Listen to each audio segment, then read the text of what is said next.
Aujourd'hui, on parle de l'affaire Tan. Yeah, back up, please. Calm down, let's go over here. Calm down. Liang Tan, qui est appelé en Amérique du Nord Jim, est un père de famille respectable. Il a réussi dans la vie grâce à la société qu'il a créée. Il est aussi père de 2 enfants. Mais le soir du 9 février 2015, il est retrouvé chez lui, abattu de 3 balles. Dans cette maison, il n'y avait que 2 personnes, sa femme, Jane, et son fils, Charlie. Quand les inspecteurs arrivent et qu'ils prennent leur déposition, ils se rendent compte que, à part les dédouanés, l'histoire qu'ils racontent ne correspond pas du tout aux preuves qu'ils ont devant eux. Bonjour et bienvenue sur ma chaîne Avec Malice. Ici, à travers les enquêtes policières et les procédures judiciaires, j'essaye de raconter l'histoire des victimes. Dans cette affaire étrange, rien n'est habituel pour la police et le procureur a l'impression qu'on le mène en bateau. Et puis les policiers, quand ils pensent avoir trouvé le suspect, ils se rendent compte que la communauté le soutient plus qu'elle ne soutient la victime, Jim Tan. Le procès sera difficile, les jurés seront divisés, le juge fait preuve d'autoritarisme. Et pour coincer l'accusé, le procureur sera obligé de prendre une direction inattendue. Tout se passe dans l'État de New York, dans la ville de Rochester. Il y a une banlieue très aisée qui s'appelle Pittsford. La famille Tan habite là depuis plus de 10 ans. C'est un quartier calme et tranquille. Jusqu'au 9 février 2015. Jim et Jane se sont rencontrés en Chine, leur pays d'origine. Puis ils ont immigré au Canada. Là, Jim a monté une société qui s'appelle Dynamax Imagen. Jim a inventé un logiciel qui analyse les images. Et sa société est très florissante. Quant à Jane, elle est mère au foyer. Elle a élevé ses 2 enfants. Le premier, le plus grand, s'appelle Jeffrey. Et Charlie est le petit dernier. En 2015, Jeffrey a quitté la maison. Il est parti à l'université au Colorado. Quant à Charlie, lui aussi, il est parti de la maison. Il est allé à l'université.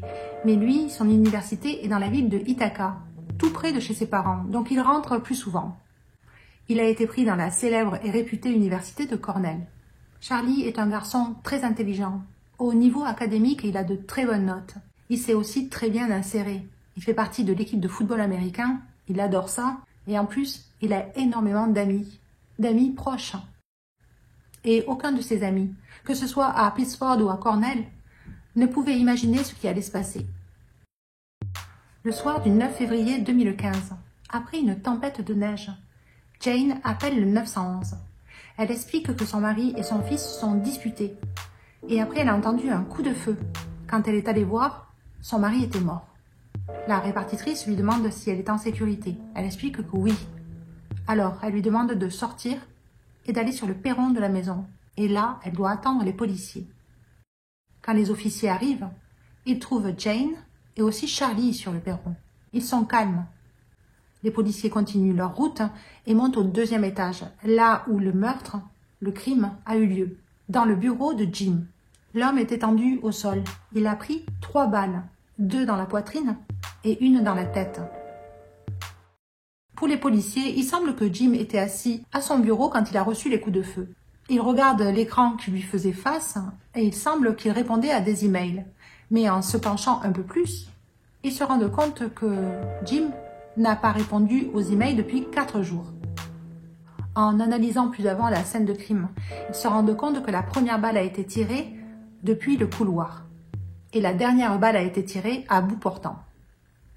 Les 3 douilles vont être retrouvées, une dans la poubelle, une autre à terre et la dernière sur le bureau.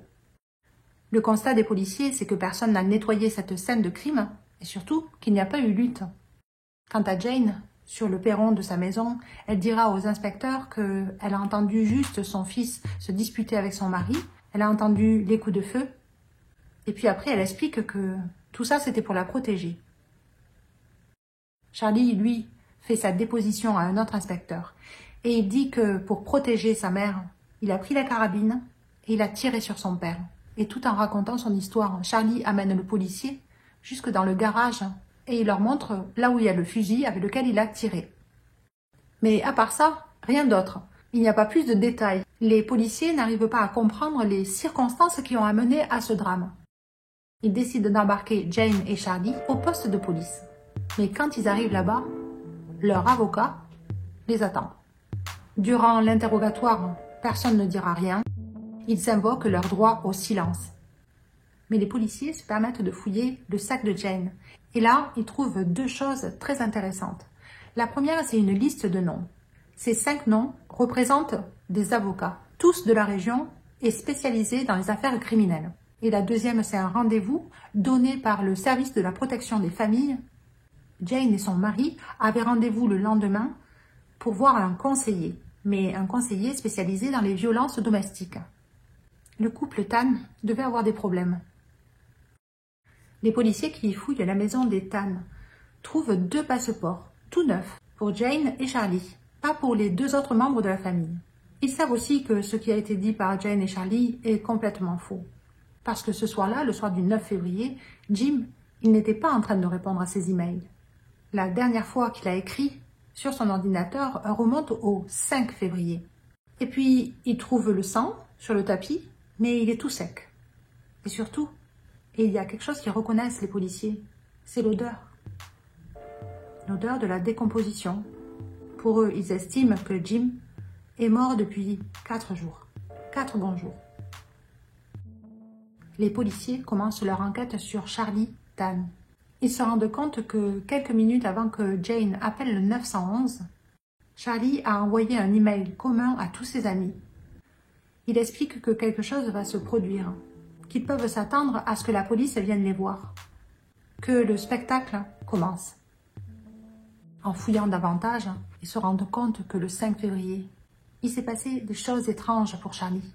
Ce jour-là, il est allé voir son conseiller à Cornell et il se serait effondré en pleurant. Il a craqué. Le conseiller dira qu'il ne savait pas pourquoi, mais c'était quelque chose d'inhabituel de la part de Charlie. C'était un enfant toujours souriant, qui n'avait pas de problème. Le même jour, Charlie va manger chez un ami, Jacob Crossman. Celui-ci dira qu'il a trouvé Charlie stressé, désespéré, triste. À un moment donné, il dira lors de la soirée qu'il allait s'enfuir du pays. Et quand Jacob lui a demandé des renseignements supplémentaires, il n'a voulu rien dire. Toujours le 5 février, les inspecteurs remarquent qu'il y a eu un appel à l'urgence de Valentine, qui voulait les prévenir qu'un ami à elle, Charlie, semblait désespéré. Elle voulait que quelqu'un aille chez les Tan. Et l'officier Steve Williams se rend chez eux. Quand il arrive, il les trouve sur le perron de la maison. Ils sont en train de partir. Mais Charlie rassure l'officier. Il dit que son amie Valentine a dramatisé. C'est vrai qu'il n'allait pas bien, mais il en a parlé avec sa mère et tout va mieux. L'officier le trouve calme, pas énervé ni triste. Et donc il s'en va. Charlie est arrêté puis il est amené à la prison du comté de Monroe. Lors de l'audience d'arrestation, on apprend qu'il est inculpé pour le meurtre au second degré sur son père, Jim Tan. Le procureur dévoile ses preuves pour qu'il soit maintenu en détention jusqu'au procès. Il explique que pour eux, pour l'accusation, il n'y a pas de signe de lutte dans cette maison. Donc, ils écartent la légitime défense.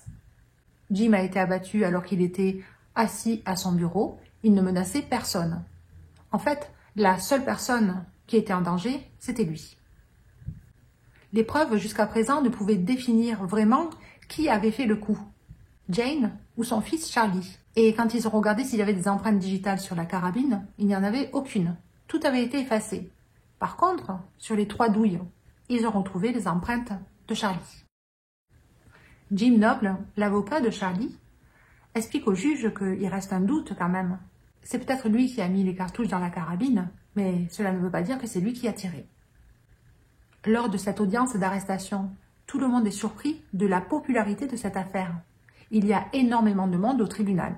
Et le procureur et les policiers apprendront que Charlie est très aimé de la communauté. Ils le définissent comme quelqu'un de très gentil, aidant. Il a toujours le sourire, il est très apprécié.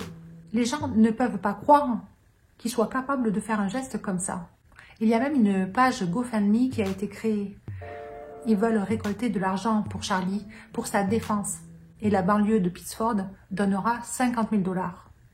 Quant au juge, après cette audience, il décide qu'il peut sortir sous caution. La caution est payée et le voilà libre jusqu'à son procès.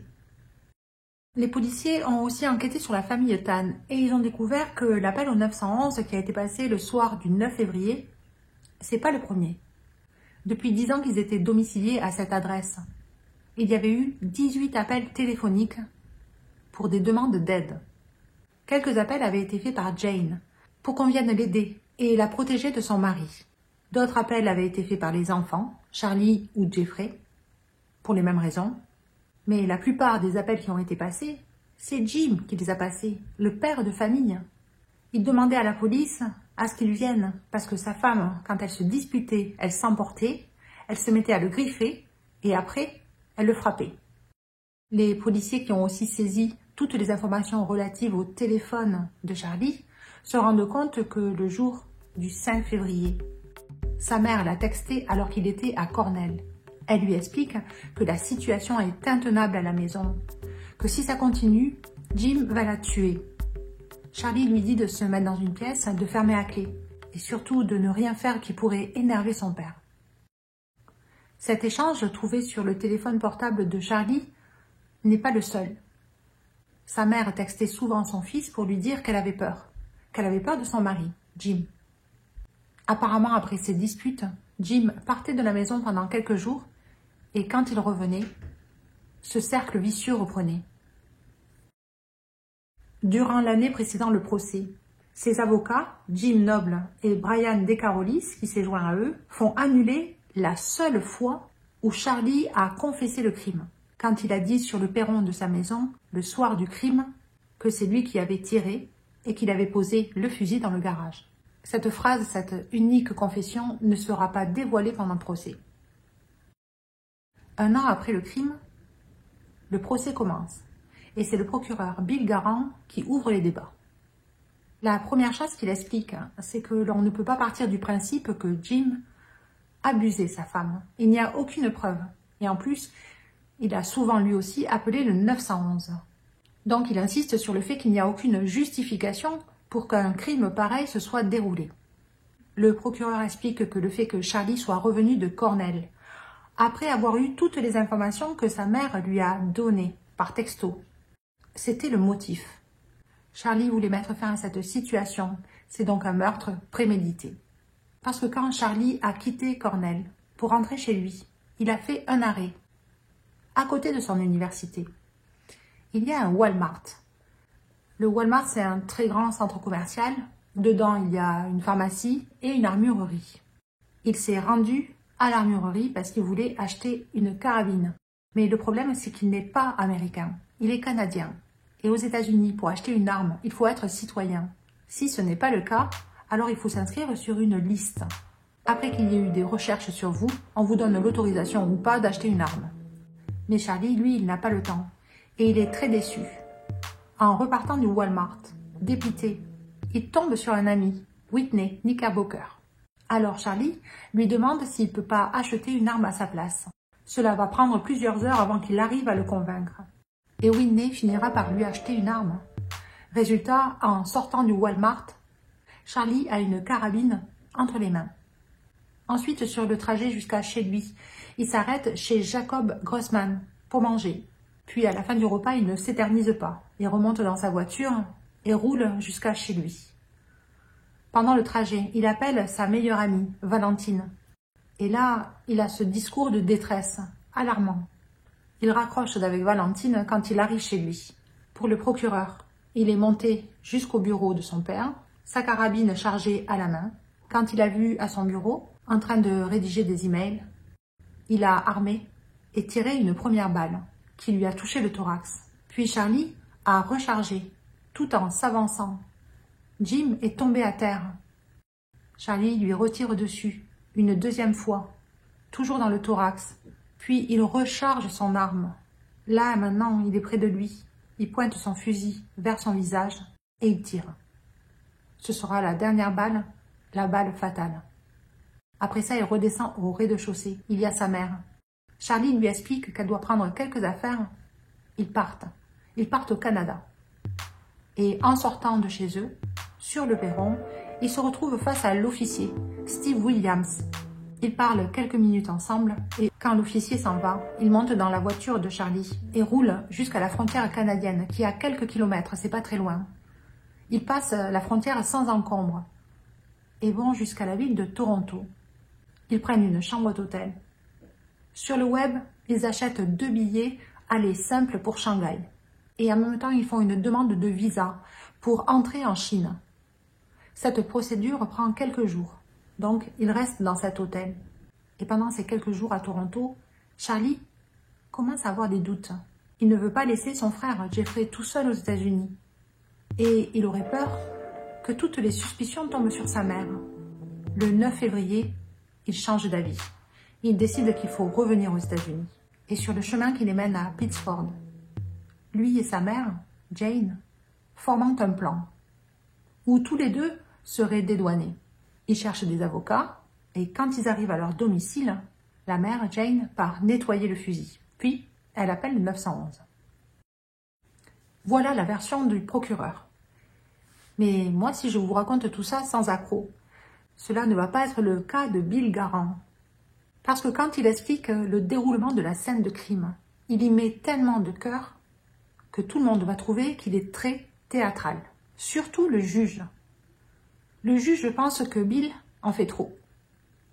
Et la défense n'arrête pas d'objecter. Et donc, il le coupe quand il parle.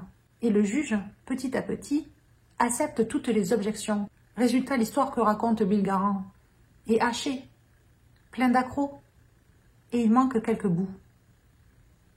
Et puis les jurés ne sont pas dupes.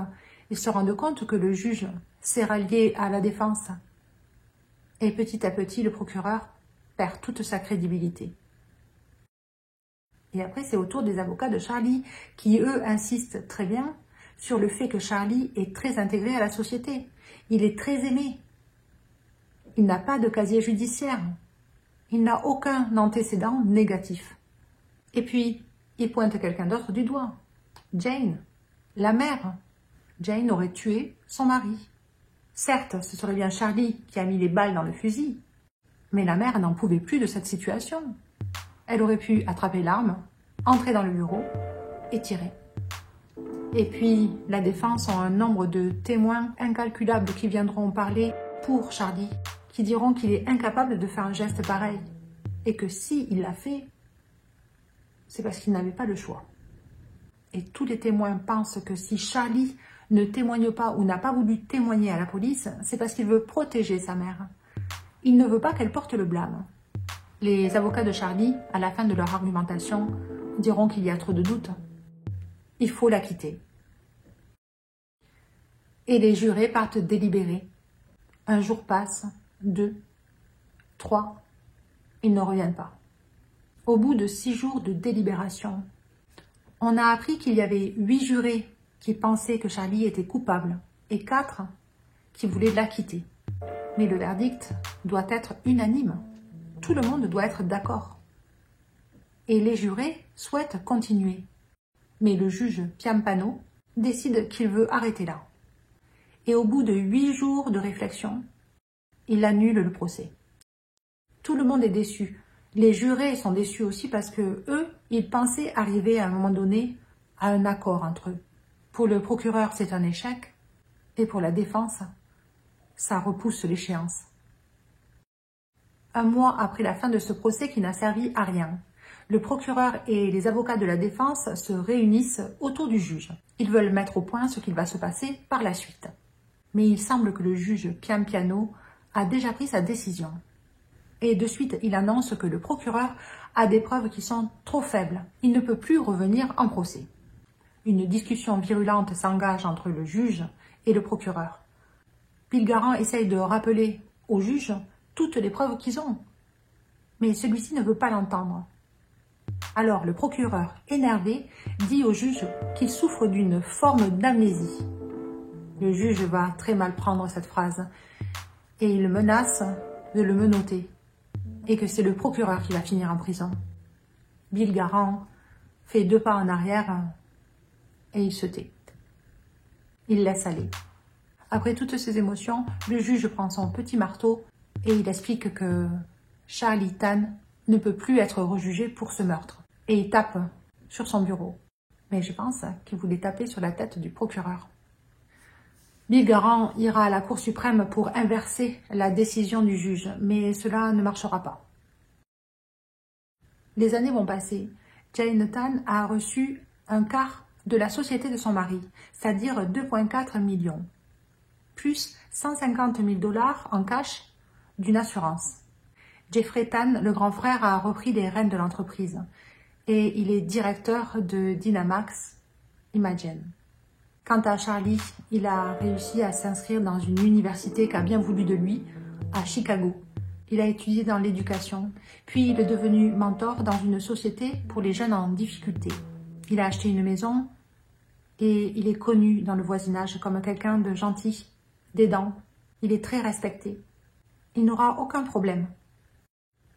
Quant au procureur Bill Garand, lui, il n'a pas baissé les bras et il continue de réfléchir comment arrêter Charlie Tan. Et en 2018, il trouve la solution. Il décortique les actions qu'a commis Charlie. Les actions qui sont filmées. Et il y en a une qui est un crime fédéral. Charlie s'est substitué à la loi en demandant à une personne de lui acheter une arme, alors qu'il savait qu'il n'avait pas le droit d'en acquérir une à ce moment-là. En plus, cette arme a servi à commettre un meurtre. Et ça, c'est un crime grave. Le procureur contacte l'ami de Charlie, Whitney, et fait un accord avec lui. Il n'est inculpé de rien s'il raconte ce qu'il s'est passé avec Charlie pour acquérir cette arme. Et après ça, ils mettent en état d'arrestation Charlie Tan pour l'acquisition frauduleuse d'une arme à feu qui a servi dans un crime. Quand Charlie est arrêté, il plaide coupable. Il avoue que oui, il a demandé à un ami d'acheter cette arme. Il fait des excuses et il admet toute responsabilité dans l'acquisition de cette arme. La sentence pour un crime pareil est de 2 à 25 ans de prison. Le procureur, Bill Garand aussi, a pris soin de changer de juge pour l'audience de la sentence. Alors ce sera le juge Frédéric Scullin qui, après avoir consulté le dossier, dira qu'il ne faut pas oublier que si Charlie plaide coupable, c'est qu'il y a énormément de preuves, il a été filmé, que Charlie n'est pas rentré au hasard dans ce magasin, il savait où il allait, il savait qu'il voulait acheter une arme. Et donc, qu'il allait sans doute s'en servir. Les jurés partiront délibérer et cela prendra que quelques minutes. Quand ils reviennent, la sentence est de 20 ans de prison. Charlie Tan fait sa peine dans la prison fédérale de Raybrook. C'est une prison à sécurité minimale. Ce genre de prison est pour les condamnés qui n'ont pas vraiment envie de s'échapper, qui n'essaieront pas. Et c'est le cas de Charlie. En 2019, il demandera à avoir une remise de peine. Il y aura une audience pour ça.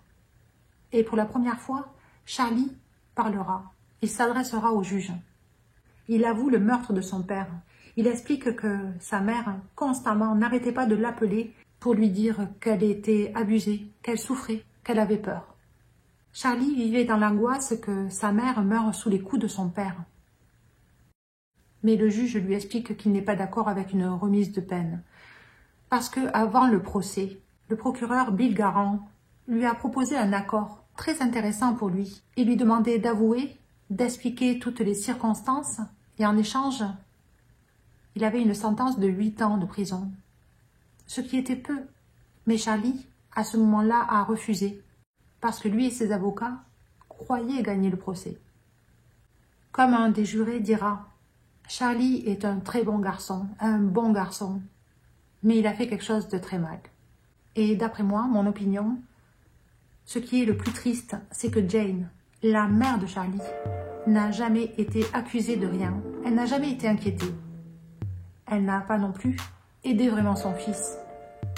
Même si c'est Charlie qui tenait l'arme, même si c'est Charlie qui a tiré sur son père, je crois que tout au fond, c'est le doigt de Jane qui a appuyé sur la gâchette. Voilà, c'était l'histoire bizarre de la famille Tan. J'espère que vous avez aimé cette histoire.